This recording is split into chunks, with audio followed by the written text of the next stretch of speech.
O capítulo 1190 de One Piece traz o diálogo mais importante da obra até hoje. Por trás da insana ação da luta entre Scopper Gaban e Nerona e Mu, um combate filosófico de ideias que prova algo que muitos até hoje não entendem sobre One Piece. O destino não simplesmente existe, ele é criado.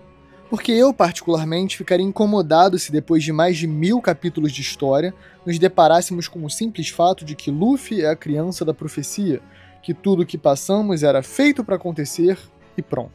De alguma maneira, isso pareceria uma explicação barata para uma sequência de eventos tão complexa e interessante como a história de One Piece. Mas justamente o diálogo de Gaban com Imu confirmou algo que eu já suspeitava há um tempo. Imu não entende por que os remanescentes da tripulação do Rei dos Piratas protegeriam o Luffy do Chapéu de Palha. E a resposta é simples e direta. Porque Imu está fazendo de tudo para matá-lo.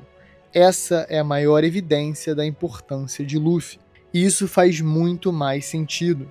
Ainda mais considerando que Gaban confirmou com Imu nas páginas anteriores que esse desejo de matar o Luffy parte da sua semelhança com Joy Boy. Imu é aterrorizado pelas possibilidades do seu passado alcançarem o presente, que o poder de Joy Boy ainda reverbere pelo mundo. Mas isso já aconteceu na história, metaforicamente e literalmente. Em Egghead vimos Joy Boy usar seu haki mais poderoso através da corda guardada com Emeth e expurgar Imu e os Gorosei da ilha, salvando a tripulação do Chapéu de Palha e mantendo viva a profecia deixada por ele mesmo que Roger acabou encontrando em Laugh Tale. Alguém ainda vai aparecer e superar até o Rei dos Piratas. Essa realização de Roger e sua tripulação moldou as próximas décadas da história, fazendo com que Luffy em sua jornada pudesse alcançar um futuro que seria impossível sem as ações de Joy Boy e, consequentemente, do Rei dos Piratas. Não é à toa que Gaban lembrou das palavras do seu capitão nesse mesmo capítulo, mas é agora que as coisas ficam realmente interessantes. Hoje vamos entender o verdadeiro significado da profecia e destino no mundo de One Piece, e como, mesmo sendo a criança da profecia, Luffy não é de fato predestinado. Fala galera, Chapéu de Palha aqui, eu sou o Derek. Se puder, deixa o like, se inscreve, tá saindo conteúdo de One Piece todo dia. E hoje vamos passar pela antiguidade da Grécia, falar um pouco de filosofia e sociologia, entender como de fato o Luffy tem um papel muito especial nessa história, que ele não tá nem aí, e essa é a graça.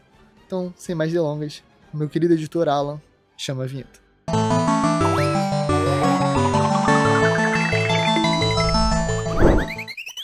Profecias em One Piece existem. E podemos considerar que muitas delas têm um ponto futuro que vai de fato acontecer. O exemplo mais claro são as visões da Madame Shirley, que de fato se concretizam. Como vimos no capítulo 610, a sua reputação é de nunca errar, tendo previsto o início da Grande Era dos Piratas, além do resultado da Guerra de Marineford e a morte de Barba Branca. E esse tipo de previsão nos leva à Grécia Antiga, mais especificamente ao mito de Édipo, filho do rei Laio de Tebas e da rainha Jocasta. Antes mesmo de ele ter nascido, os dois visitaram o oráculo de Delfos. Lá, os seus pais ouviram em terror a profecia de que Édipo se tornaria um grande herói depois de matar seu pai e casar com a sua mãe. E o que você faria no lugar dos pais de Édipo? Porque eles resolveram fazer de tudo para impedir que a profecia se concretizasse. Ordenaram um servo a abandonar o então príncipe uma encosta para ser comido por lobos. Mas o servo se compadeceu e entregou o bebê nas mãos de um pastor, que o levou até a cidade de Corinto para criá-lo. A partir daí, vários eventos da vida de Édipo acabaram direcionando para o mais terrível e previsível dos destinos. Ele retorna a Tebas no futuro, tem um desentendimento com o rei Laios, seu próprio pai, e claro, sem reconhecê-lo, já que foi abandonado ainda bebê, mata o seu pai, cumprindo a profecia. A cidade então era tomada por uma esfinge, um monstro mitológico que devorava quem não acertava os enigmas. Porém, o herói Édipo responde corretamente às indagações, então derrota o monstro, sendo reconhecido por todos como digno, tomando o trono, assumindo o posto de rei e se casando com a rainha viúva, a sua própria mãe, Jocasta. Como toda boa tragédia grega, a desgraça não para por aí, mas o ponto principal dessa história é simples. Tentando evitar que a profecia se realizasse, os pais de Édipo criaram todas as condições que tornariam seu filho um patricida que se casaria com a própria mãe. O interessante é que esse é um dos mais antigos paradoxos relacionados à profecia. Ela não acontece apesar dos personagens envolvidos, ela acontece justamente por causa das ações dos personagens envolvidos. E é nesse momento que o rei do mundo toma o palco, porque isso tem tudo a ver com o dilema que Mu vive e as provocações que Gaban impõe para ele no último capítulo. Durante a saga de Elbaf, nos deparamos com a ideia de que Mu não enxerga simplesmente Luffy, e sim quase como se ele fosse uma extensão da figura de Joy Boy, voltando do passado para acabar com seus planos no presente e completar o seu suposto mundo. E isso foi confirmado pelo próprio conversando com Gaban. Saber o quão próximo Luffy é dessa figura do passado é o que mudou completamente suas ações no presente. O capítulo 1179 é fundamental para entendermos essa ideia. Os Gorosei suplicam para que Mu não vá pessoalmente até Elbaf. Eles são seus guardiões e temem pela sua saúde por algum motivo ainda não revelado, apesar que a gente sabe que ele está tossindo sangue. No entanto, Mu corta os pedidos com uma resposta que explica seus pensamentos sobre a situação. Dado o contexto do despertar da fruta de Nika, Mu diz que nada do que aconteceu é mera coincidência. Na verdade, tudo o que aconteceu era inevitável. E é aí que o Oda faz questão de colocar os grandes momentos que mudaram o curso da história nas últimas décadas. A aparição de Shebek, o início da Grande Era dos Piratas, o nascimento de Shirahoshi, o roubo da fruta de Nika por Shanks, as ações de Harold e Loki na Terra dos Gigantes, Barba Branca protegendo Luffy em Marineford, a presença de Marshall D. Teach, a audiência final do Rei Cobra com Imu e a revelação da traição antiga de Lili, além da existência da sua descendente, Nefertari D. Vivi. Tudo o que aconteceu no mundo de One Piece parece parte de uma corrente de ações que moldam o destino, e é exatamente nisso que Imu acredita. Como os pais de Édipo, suas próprias ações moldam o caminho que a profecia segue para que a realidade tome curso. Por isso, nesse mesmo capítulo, Imu comunica a seus lacaios: tudo foi posto em movimento muito tempo atrás. E isso é fascinante porque no último capítulo, Imu tentou provar sua tese errada justamente para não dar razão a Scopper Gaban. Quando o braço esquerdo de Roger expõe que as ações de Imu são o que justificam a importância de Luffy naquele contexto, ele claramente reconhece a verdade nessas palavras, mas tenta desprová-las como uma maneira de quebrar o ciclo que ele mesmo identificou ser impossível de escapar. Mas, ao fazer isso, tomou um tremendo risco. Quando Gaban o provoca com essa realidade, ele responde: talvez tenhamos apenas confundido inúmeras coincidências com destino. Ponhamos um fim nisso agora. É curioso, porque essa própria frase reconhece que tanto ele quanto Gaban concordam com a sua interpretação da importância de Luffy, e como ambos estão a tornando ainda maior através das suas atitudes. Mas justamente por concordar com essa premissa, Imu pretende destruí-la como uma prova de força. A lógica é muito simples. Se ele mata Luffy, de fato tudo era uma grande coincidência.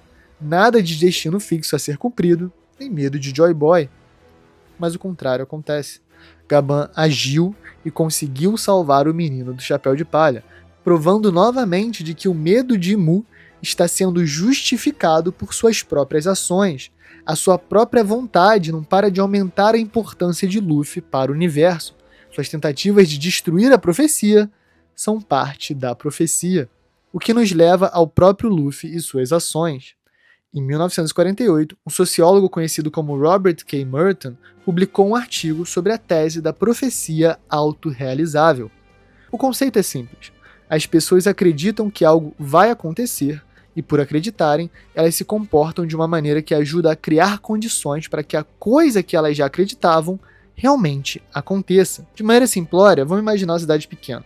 E aí digamos que nessa cidade, que só tem um banco, corre um rumor que esse mesmo banco vai falir, fazendo com que todos os cidadãos corram para tirar o dinheiro do banco, gerando o resultado previsto inicialmente. O banco vai à falência porque está sem dinheiro e todos acreditam que ele vai falir. mesmo que inicialmente isso não fosse verdade. A sequência lógica seria que primeiro nasce a crença, que depois gera ações em torno dela, que então geram as consequências dessas ações, que acabam na confirmação da crença. Aplicando isso para One Piece, temos as ações de Joy Boy, que no futuro vão informar Roger da crença de que alguém ainda vai nascer e eventualmente vai superá-los.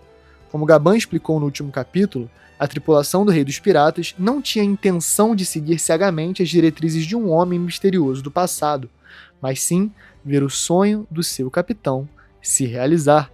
Então dá para notar uma corrente de eventos separados que são guiados pela mesma vontade. O Rei dos Piratas define que eles chegaram cedo demais, que alguém ainda vai superá-los pelo destino do mundo.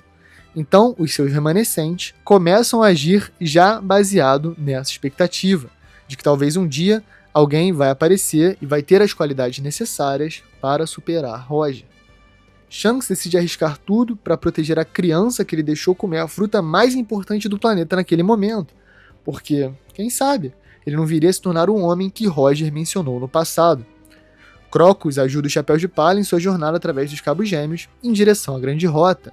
Rayleigh conhece Luffy, o protege em Sabaody e também o treina durante o time skip. Barba Branca o salva em Marineford, direcionando todos os piratas sob a sua bandeira a protegerem o legado do Chapéu de Palha. E Gaban faz o mesmo agora em Elbaf, arriscando a sua própria vida, dando um baita de um esporro em Luffy para que ele se endireite e não torne os sonhos de seu capitão apenas palavras ao vento. Existe uma espécie de profecia, mas é nítido na obra como existe uma vontade enorme por trás dela.